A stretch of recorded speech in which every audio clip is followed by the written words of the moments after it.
Hello, everyone, and welcome back to the Stoic Compass. I'm Jim Walker, and today we're talking about scars, stupidity, and somehow finding meaning in both. I'm Eleanor Vance, and I promise Jim's teenage years were significantly less dangerous than the ones in today's story. Before we dive in, hit like and subscribe. Help us reach more people who need reminders that, yes, you survived adolescence, and somehow that matters. Barely survived in some cases. So I read this incredible memoir by David Owen about his teenage years in Kansas City.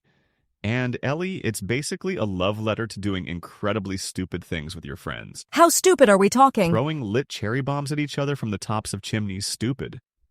One exploded near his foot and embedded shrapnel in his sneaker. He pulled it out like a cork, and blood filled his shoe. That's impressively dumb. And yet he writes about it with this warm nostalgia, like it's a cherished memory.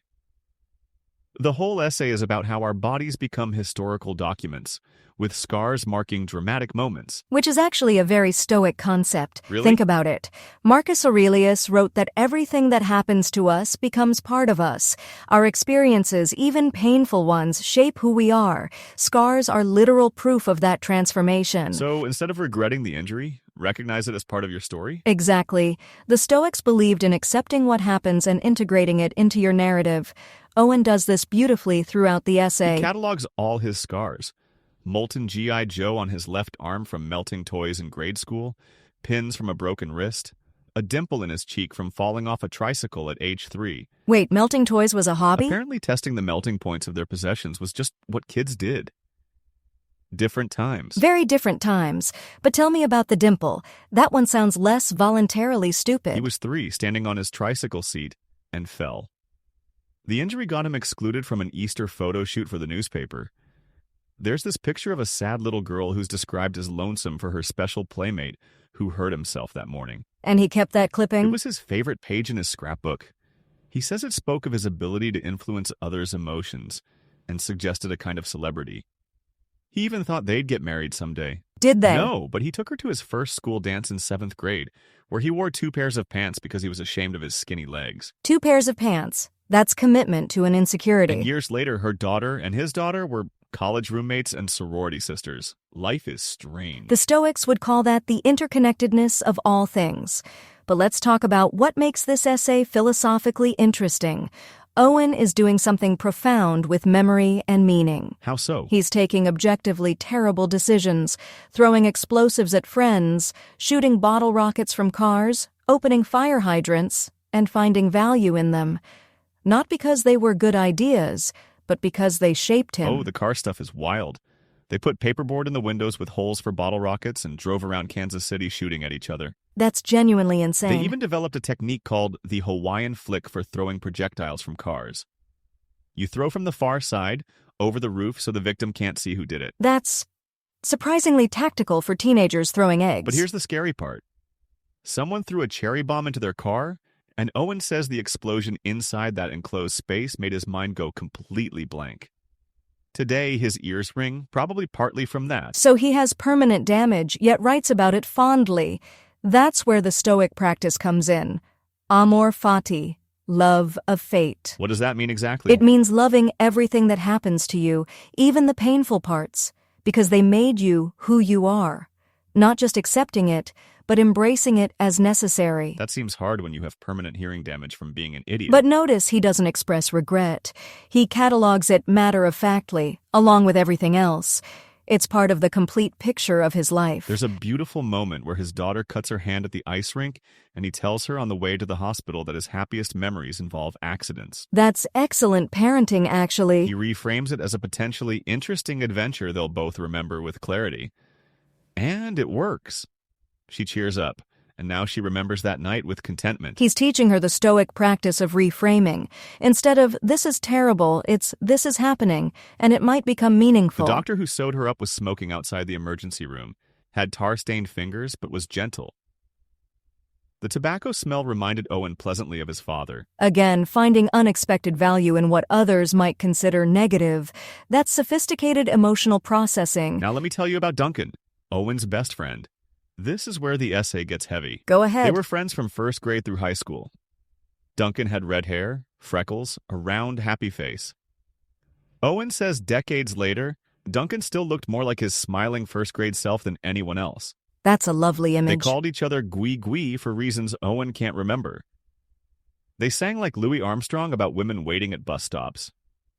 Duncan drove the economy wagon, a beat-up station wagon that pulled hard left and had a passenger seat that slid forward and backward when you braked or accelerated. That sounds like a death His trap. parents had stopped even changing the oil, trying to let it die, but it kept running through all of high school.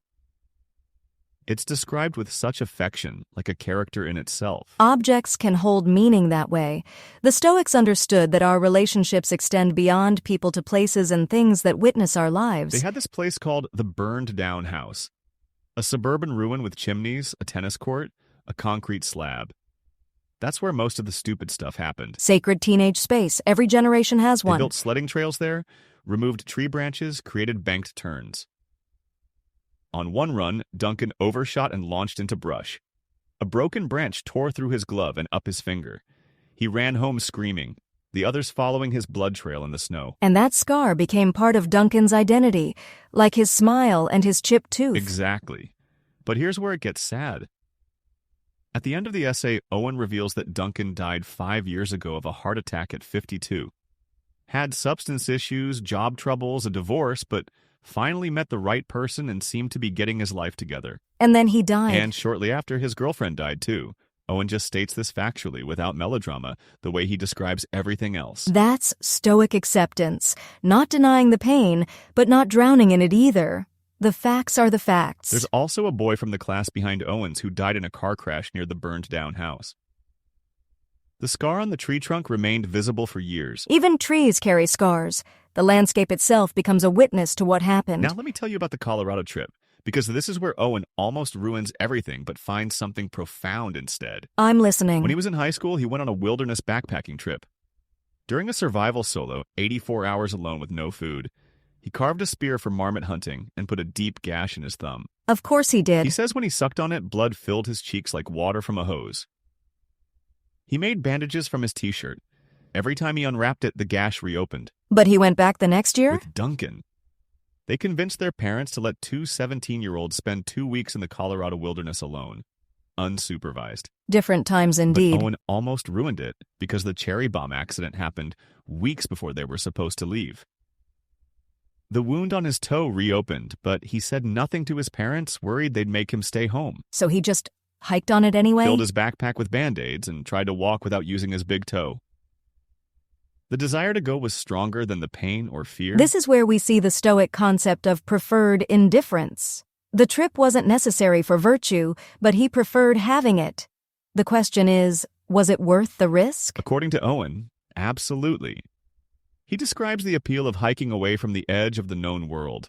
He'd fantasized about running away, but the problem was his parents never gave him good reason to. That's a wonderful problem to have. He calls it a logical knot he couldn't untie. His role model was Al, the trip leader with long hair, a beard, a motorcycle, and a keep-on-truckin' patch. Owen wanted all those things. The search for identity through external markers, not very But Stoic. the actual experience was different. They climbed Storm King Peak, camped by jade-colored lakes, felt invisible to the rest of the universe. The world seemed much bigger then. Before GPS and cell phones and constant connectivity, real solitude. They talked about girlfriends, lay on their backs watching stars, ached for the cigarettes they decided not to bring. His toe did fine, by the way. Of course it did, because sometimes reckless determination works out. The essay ends with them returning to Kansas City and to futures too far away to see.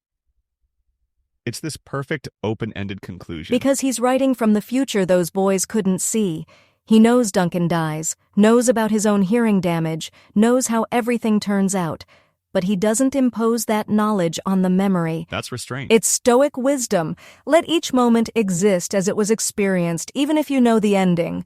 The past doesn't change because you know what happened next. So what's the Stoic lesson here? That stupidity is meaningful? No, that everything becomes meaningful when you integrate it into your narrative with acceptance and honesty. Owen doesn't glorify the dangerous stuff or regret it. He simply acknowledges, this happened. It shaped me. These are my scars. And the scars are proof he lived. Proof he experienced things fully, took risks, loved people, made mistakes, survived. Your body becomes a historical document because you didn't spend your life protected from all harm. Marcus Aurelius wrote that death isn't tragic if you've lived fully. And scars are evidence of full living. Not the scars from being reckless for recklessness' sake, but the marks left by genuine experience, friendship, adventure, testing your limits. Even Duncan's death, tragic as it is, fits into this framework. He existed, he mattered, he left marks on the world and on his friends. The Stoics believed we live on in the memories of others and in the effects we had on the world.